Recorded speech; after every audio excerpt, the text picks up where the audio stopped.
ஏன்னா நாங்கள் எல்லாம் வில்லேஜில் வளர்ந்ததுனால எங்களுக்கு ஒன்றும் தெரியாது. ஏன்னா எங்கள் அப்பா அம்மாவும் படிக்காதவங்க. அதனால எல்லாமே என்னோட பிரதர் தான் வந்து எங்களை வந்து கைட் பண்ணது.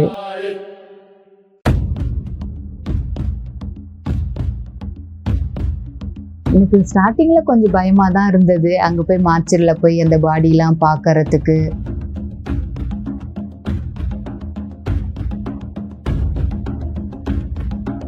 இப்போ வந்து மேரேஜுக்கெலாம் ஒரே மாதிரி எப்படி நம்ம வந்து ட்ரெஸ் எல்லாம் போடுவோம், அதே போல் இவங்க வந்து டெத்துக்கும் அதே மாதிரி ஒரே மாதிரி ட்ரெஸ் எல்லாம் எல்லாரும் போட்டுக்குவாங்க.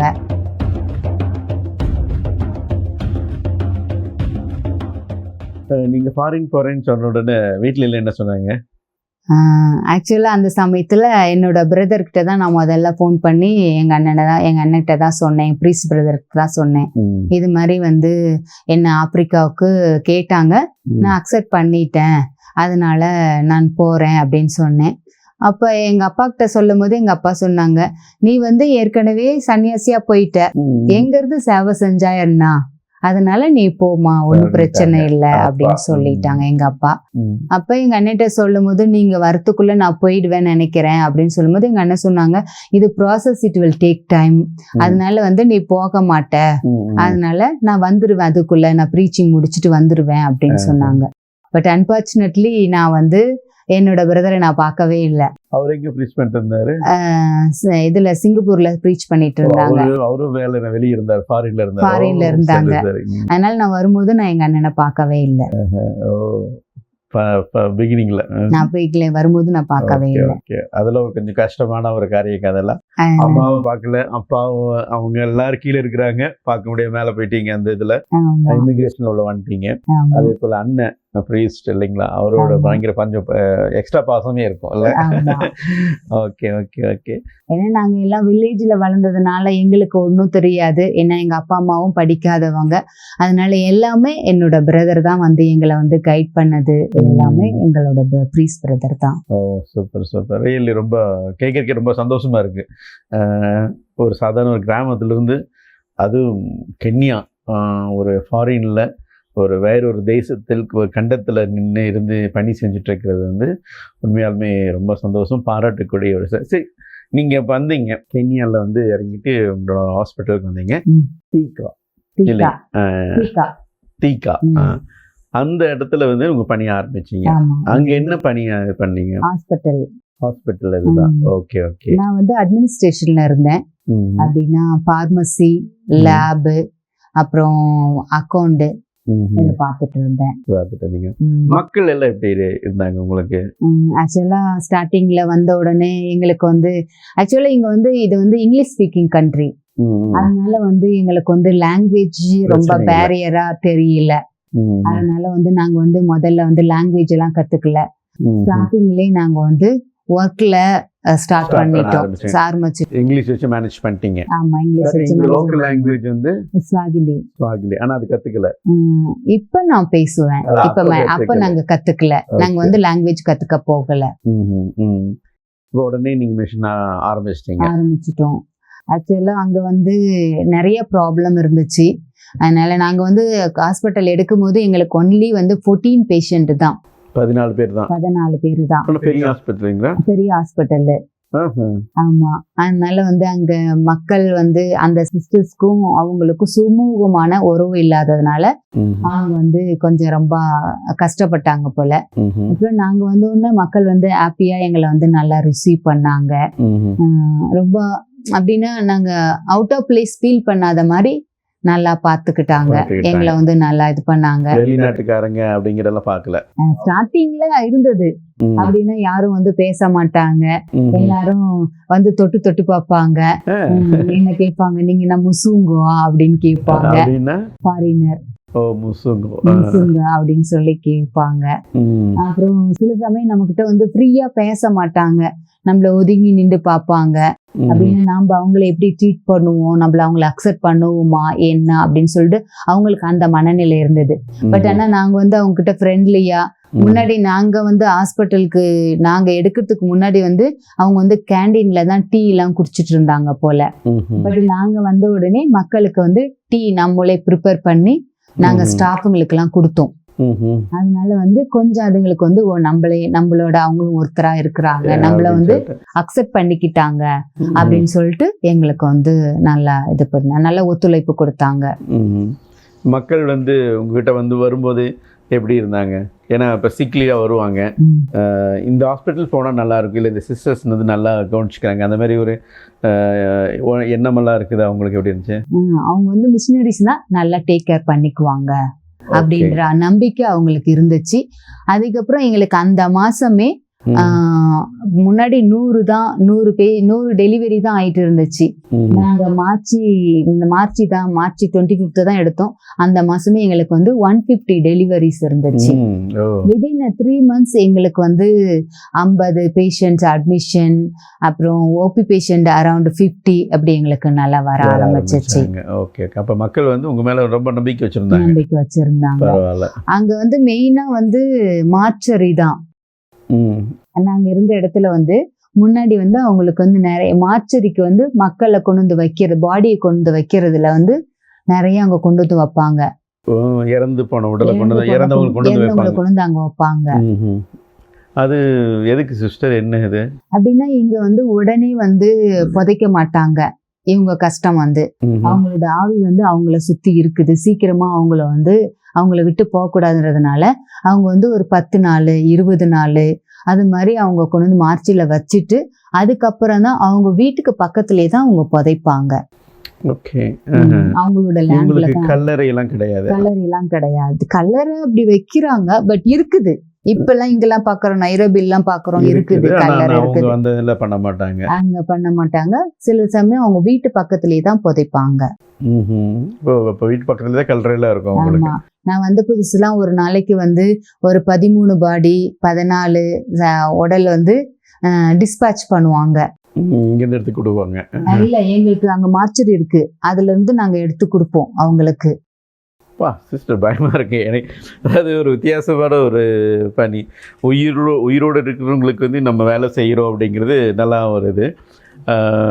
மார்ச்சரியில் இறந்து போன உடலை ஒரு 10 நாள் வச்சுட்டு அதுக்கப்புறம் அவங்க வந்து கேட்கும்போது அந்த உடம்பு எடுத்து கொடுக்கும்போது பயமெல்லாம் இருக்காதா சிஸ்டர்? எனக்கு ஸ்டார்டிங்ல கொஞ்சம் பயமா தான் இருந்தது. அங்க போய் மார்ச்சரியில போய் அந்த பாடியெல்லாம் பார்க்கறதுக்கு அதெல்லாம் வியூ பண்ணுவாங்க. இப்போ வந்து யாராவது வந்து அவங்களுக்கு பார்க்கணும், அவங்க சொந்தக்காரவங்க வந்து பார்க்கணும் அப்படின்னு சொன்னா நம்மள வந்து அதை ஓப்பன் பண்ணி காட்ட சொல்லுவாங்க. அது மாதிரிலாம் இது பண்ணும்போது எனக்கு கொஞ்சம் பயமா தான் இருந்தது. அதுக்கப்புறம் தினம் நம்ம அங்கேயே போறோம்ல, அங்க ஒர்க்கர்ஸ்லாம் இருக்கிறாங்க, அங்க ஒரு 4-5 பேர் இருக்கிறாங்க. நம்ம ஜஸ்ட் போய் மெயின்டைன் பண்றதுதான்.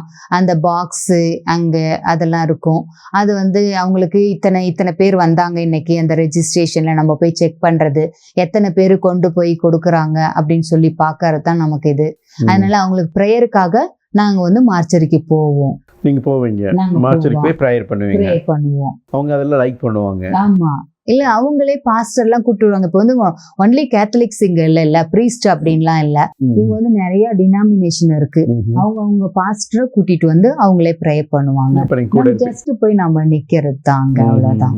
சூப்பர். அது இப்போ வந்து நீங்க இந்த கலாச்சாரம் ஏன் சிஸ்டர் அவங்க வந்து அந்த ஒரு காரணம் சொன்னீங்க நீங்க, என்னன்னா அவங்க கொண்டு வந்து தனியா மார்ச்சரியில் வைக்கிறது, இறந்து போனவங்க கொஞ்சம் 10 நாள் 15 நாள் வைக்கிறது ஒன்று சொன்னீங்க. அவங்களுடைய ஆவி வந்து அவங்க விட்டு போறதில்ல அப்படிங்கிறது வேற ஏதாவது காரணம் இருக்குங்களா? கண்டிப்பா இருக்கு ஃபாதர்.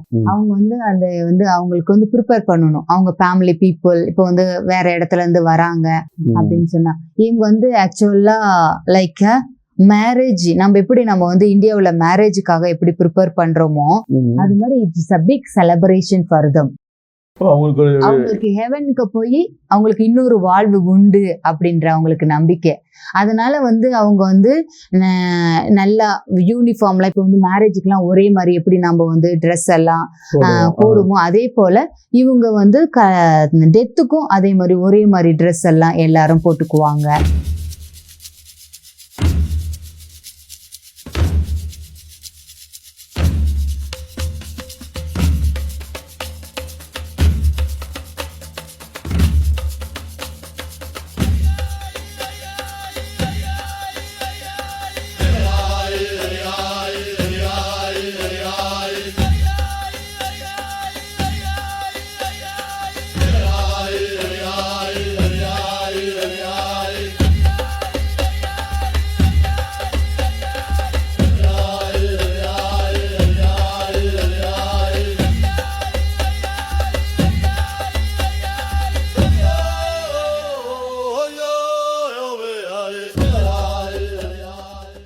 அப்போ like a big celebration they will have. அப்புறம் இங்க வந்து இப்ப வந்து நாமெல்லாம் வந்து செலவுக்கு வந்து கடன் வாங்குவோம். இங்க வந்து அராம்பே அப்படின்னு சொல்லி அவங்களுக்குள்ள ஷேரிங் வச்சுக்குவாங்க. இப்ப வந்து இப்ப எங்க வீட்டுல இப்ப உங்க வீட்டுல ஏதாவது ப்ராப்ளம் அப்படின்னு சொன்னா பக்கத்து வீட்டுக்காரங்க உங்களுக்கு ஹெல்ப் பண்ணுவாங்க. இப்ப உங்களுக்கு ப்ராப்ளம்னா எனக்கு வந்து அவங்க வந்து உதவி பண்ணுவாங்க. அவங்க கிட்ட எவ்வளவு காசு இருக்கு, 100 ரூபாயோ 200 ரூபாயோ எவ்வளவு ஷில்லிங் அவங்க கிட்ட இருக்குதோ அவங்களுக்கு ஹெல்ப் பண்ணி எவ்வளவு செலவாகுதோ அந்த செலவை அவங்க ஷேர் பண்ணிக்குவாங்க.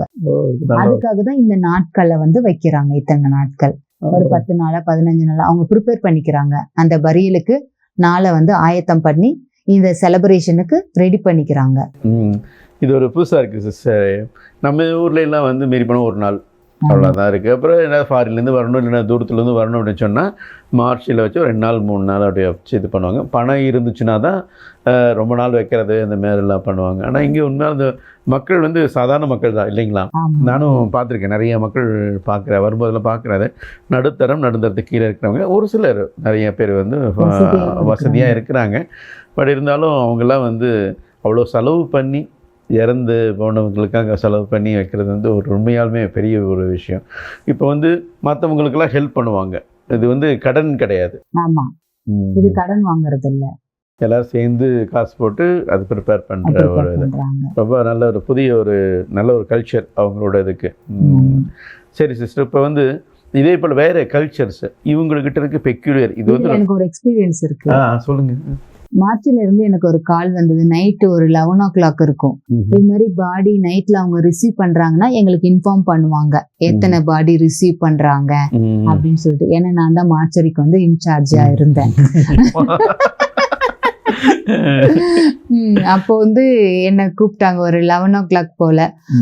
சிஸ்டர், இது மாதிரி நாங்க மார்ச்சரியில பாடி கொண்டு போய் வச்சோம் சிஸ்டர், ஆனா ஒரு மாதிரி சத்தம் கேக்குது, அது மூவ் ஆகுற மாதிரி எங்களுக்கு சத்தம் கேக்குது சிஸ்டர், கொஞ்சம் வர முடியுமா அப்படின்னு சொல்லி கூப்பிட்டாங்க. அப்போ வந்து நைட்டு 11 மணினால எங்களுக்கு ஹவுஸ்ல இருந்து ஹாஸ்பிட்டலுக்கு வரத்துக்கு ஒரு 5 minutes வாக்கபிள். கான்வென்ட் வந்து டவுன்ல இருக்கு, ஹாஸ்பிட்டல் வந்து அப் கொஞ்சம் ஹில் தானே, கொஞ்சம் ஹில் மேல இருக்குது. அதனால நான் எங்க பக்கத்து ரூம்ல இருக்கிற சிஸ்டர், அவங்க நர்ஸ் சிஸ்டர் பாக்கியாவை நான் கூப்பிட்டேன்.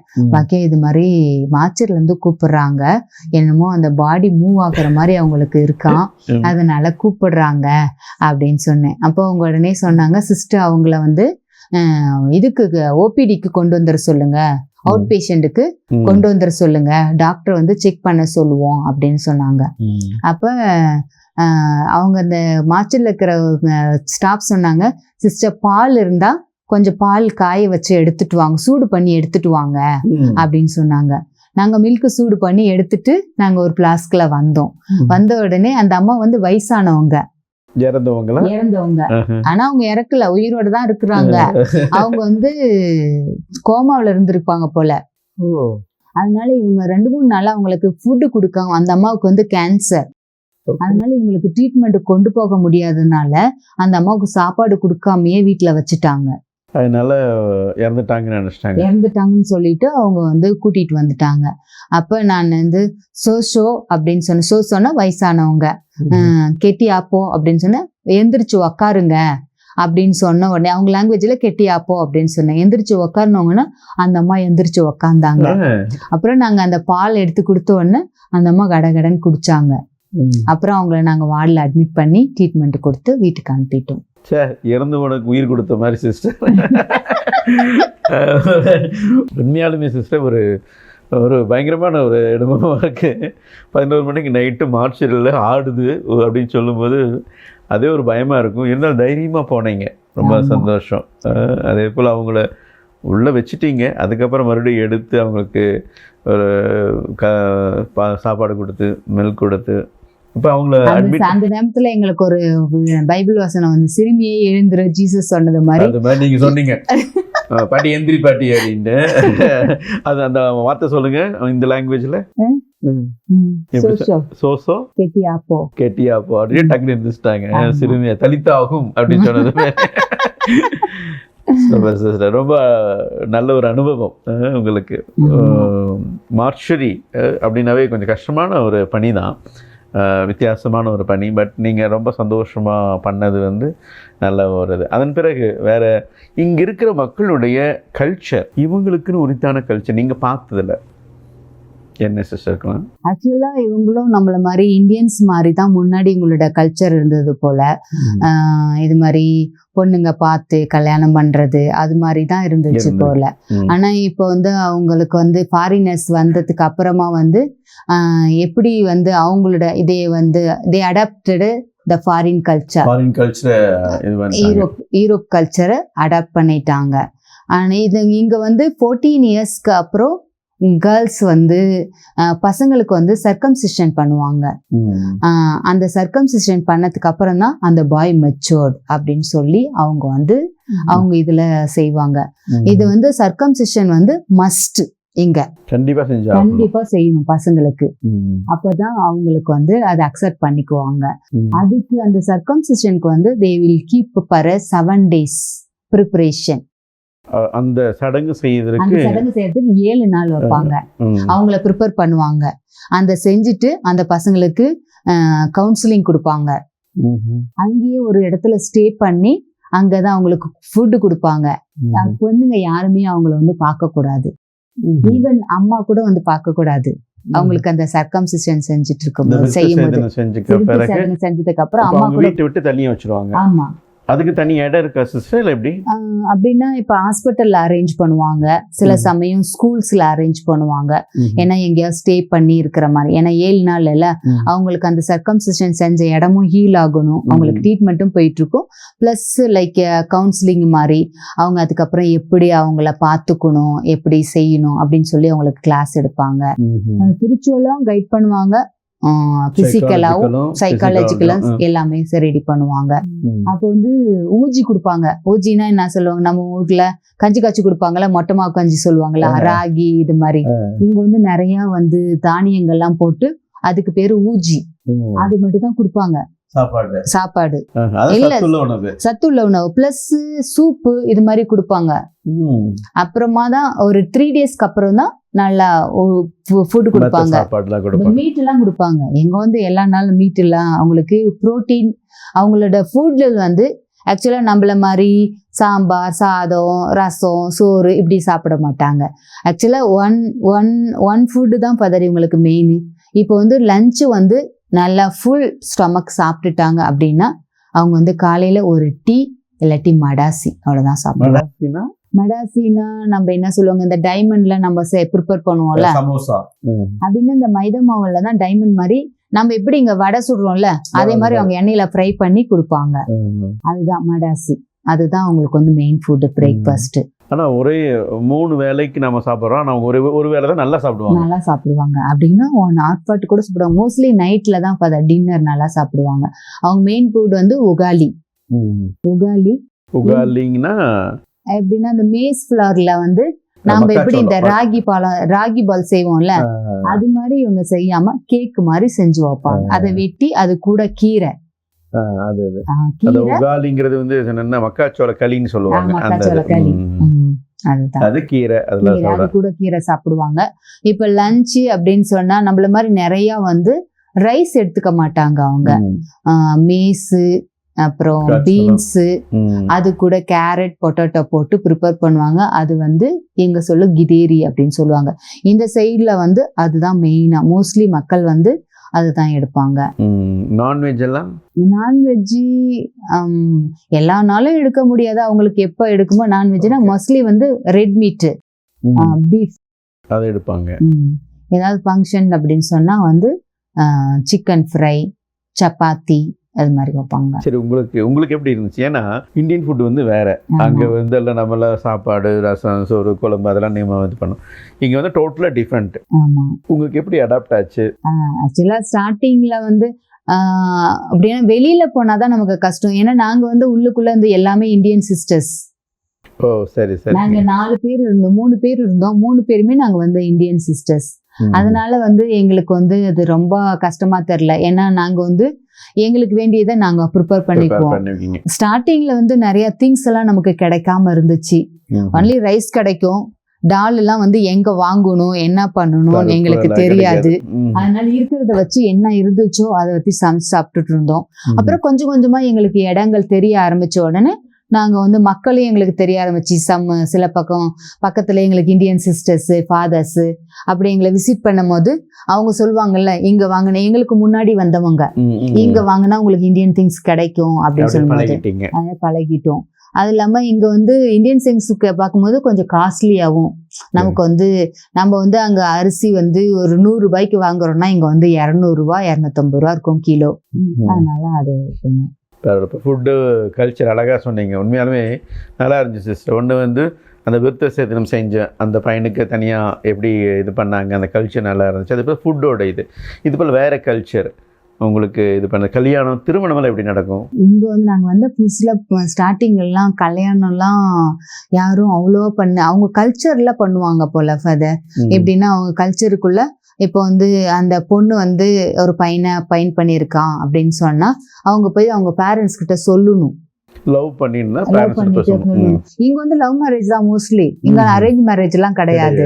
இப்போ வந்து நம்ம ஊர்ல வந்து உனக்கு நம்ம பொண்ணு இருக்குது அப்படின்னு சொன்னா நாம தான் போய் பார்த்து இந்த பையன் உனக்கு வந்து ஆப்டா இருப்பான், நீ இந்த பையனை கல்யாணம் பண்ணிக்கோ அப்படின்னு சொல்லலாம். இங்க நம்ம ஊர்ல வந்து காஸ்ட் இதெல்லாம் பார்ப்போம், ரீஜன் அப்படிலாம் ரிலீஜன்லாம் பார்ப்போம். இங்க அப்படிலாம் பார்க்க மாட்டாங்க. இந்த பொண்ணுக்கு யாரை பிடிக்குதோ if she is okay அப்படின்னா பொண்ணுதான் பையன் யாருனாலும் அவங்களுக்கு யாரு டிசைட் பண்றாங்களோ அது பண்ணா அவங்க கல்யாணம் பண்ணிக்குவாங்க. நமக்கு வந்து நீ வந்து யூ மஸ்ட் பி கேத்தலிக் அப்படின்லாம் கிடையாது. யாருனாலும் நீ கல்யாணம் பண்ணிக்கலாம் உனக்கு பிடிச்சிருந்தா அப்படின்னா. இவங்க கல்யாணத்துக்கு முன்னாடியே they live together. ஓகே. அப்புறம் after one baby only they will go and tell the parents. திருமணம் நடக்கிறதுக்கு முன்னாடியே அவங்க கூடி வாழ ஆரம்பிச்சிருவாங்க. குழந்தைங்களாம் பிறந்த பிறகுதான் அவங்க வந்து கல்யாணத்துக்கு வருவாங்க. இப்ப இங்க கூட ஒரு மேரேஜ் நடந்தது. அந்த ஐயாவுக்கு வந்து அரௌண்ட் 50-55 இருக்கும், 55 வயசு. ஆமா. அந்த பொண்ணு அவருக்கு ஒய்ஃபும் ஒரு 40-45 வயசு இருக்கும். அவருக்கு வந்து புள்ள வந்து 18 வயசுலயே 19 வயசுலயே இருக்கு. இப்பதான் அப்பா அம்மா 2 பேரும் கல்யாணம் பண்ணாங்க. மோஸ்ட்லி வந்து இங்க வந்து கல்யாணம் வந்து ரெட்டிஃபிகேஷன் இல்லைங்களா? ரெட்டிஃபிகேஷன் மேரேஜஸ் தான் நடக்கும். Okay okay okay. இப்போ வந்து அவங்க முன்னாடியே கல்ச்சர்ல வந்து பண்ணிடுவாங்க இல்லைங்களா? அவங்க கலாச்சாரத்துல கல்யாணம் பண்ணிட்டு அதுக்கப்புறம் தான் சர்ச்சுக்கு வருவாங்க. அன்பு உள்ளங்களே, நிறைய காரியங்களை கற்றுக்கிட்டோம் இல்லை, நிறைய சொன்னாங்க. நேரம் ஆயிட்டு இருக்கு. வாங்க அடுத்த வாரம் இன்னும் அதிகமான காரியங்களை அவங்ககிட்ட கேட்டு தெரிஞ்சுக்கொள்வோம். அதுவரை உங்களிடமிருந்து நாங்கள் விடைபெறுகிறோம். நன்றி, வணக்கம்.